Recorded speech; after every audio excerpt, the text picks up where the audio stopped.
It was 2014 in the Canadian Arctic Archipelago when a group of marine archaeologists found out a warship just on the seafloor seabed near King William Island. Sometime afterwards, they found a second vessel. Both of them were almost in good condition, and it appeared as if the crew had just abandoned them. These were not the remains of ordinary shipwrecks, but of HMS Erebus and HMS Terror, two vessels that had been missing for more than 170 years. They were part of one of the most important expeditions in history, the Franklin's Lost Expedition. This discovery was something amazing, but what happened to their crew? Both ships were lost, and all 129 men on board perished. The expedition took place on the morning of May 19, 1845, and everybody had great expectations. Sir John Franklin and his crew left England in order to search for the Northwest Passage, a vital sea route between the Atlantic and Pacific Oceans. But why?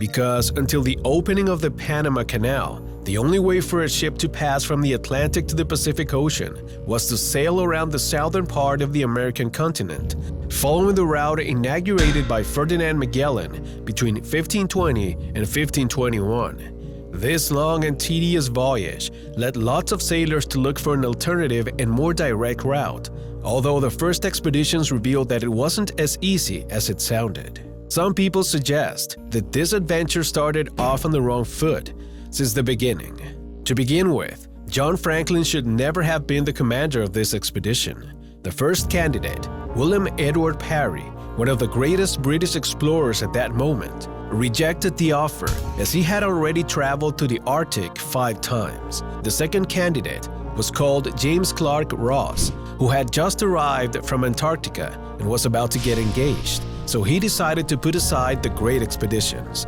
There were 3 more candidates, but no luck. Currently, no one knows why Sir Franklin agreed to be part of that voyage. At that time, he was already a legend, but he was nearly 60. Franklin was one of the most popular naval commanders of the time, and he was known as the King Arthur of the British press. In May 1845, HMS Erebus and Terror sailed from Britain to what is now Nunavut in northern Canada. Authorities were convinced that this would be the ultimate expedition. His team had the latest technology, as well as vast supplies of preserved food to survive in the middle of the sea for a very long time. Moreover, the Erebus and Terror were powerful and luxurious, with heating systems to fight the long Arctic winter. It was a very well-equipped expedition whose men were experienced, so there was no reason to think that they could not succeed. But the fact is that they didn't achieve their purpose, and for about 200 years, the fate of this expedition has been a mystery. In July 1845, the 2 ships were seen by a whaler in Baffin Bay, waiting for ice to clear in Lancaster Sound. After 5 years without receiving any communication from Franklin's mission, a search party was sent out in 1850. Traces of Franklin's first winter camp were found, and a few days later, while walking the beach, members of the new expedition located 3 graves. 600 empty tin cans were also found. However, everything seems to point to the fact that the crew members were not alone there. The Canadian Arctic is home to the Netsilik Inuit tribe, and shortly after, members of the new expeditions came across a group of Inuit who had picked some of the items from Franklin's crew. 14 years after the expedition left, the sole piece of paper that revealed anything about what happened was discovered. In the margins of this standard Admiralty form was a handwritten message telling that the ships had been stuck in the ice for 19 months.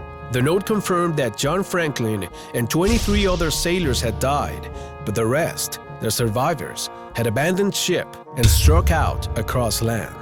It's just a sign of desperation to abandon a vessel where they were warm, safe enough, had plenty of food, walking on the ice without knowing where to go. 105 officers and crew departed on foot, and nowadays, 40 skeletons have been discovered. Theories about what could have happened to these 129 crew members are varied. Some of them suggest that these men, who were officially declared dead by the British government in March 1854, died of diseases such as scurvy, tuberculosis, starvation, lack of zinc, pneumonia, or Addison's disease due to the inhuman conditions they had to face.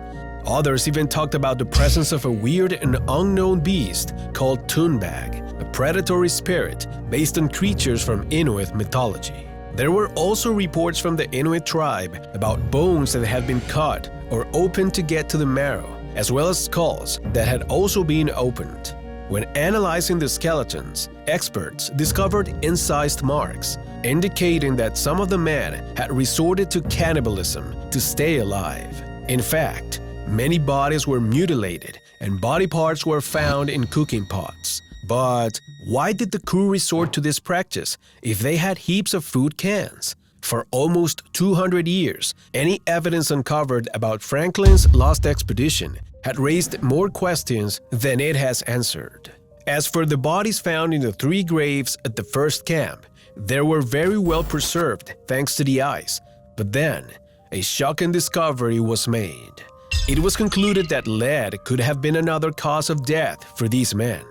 There are several theories to explain how this intoxication would have occurred, but in order to understand the most accurate one, we must go back to 1845. At that time, one of the latest inventions had been canned food. Nevertheless, without knowing exactly why, everything seems to point that 8,000 cans were badly prepared. They were ordered at the last minute, so they were made in a very careless way and were soldered with lead.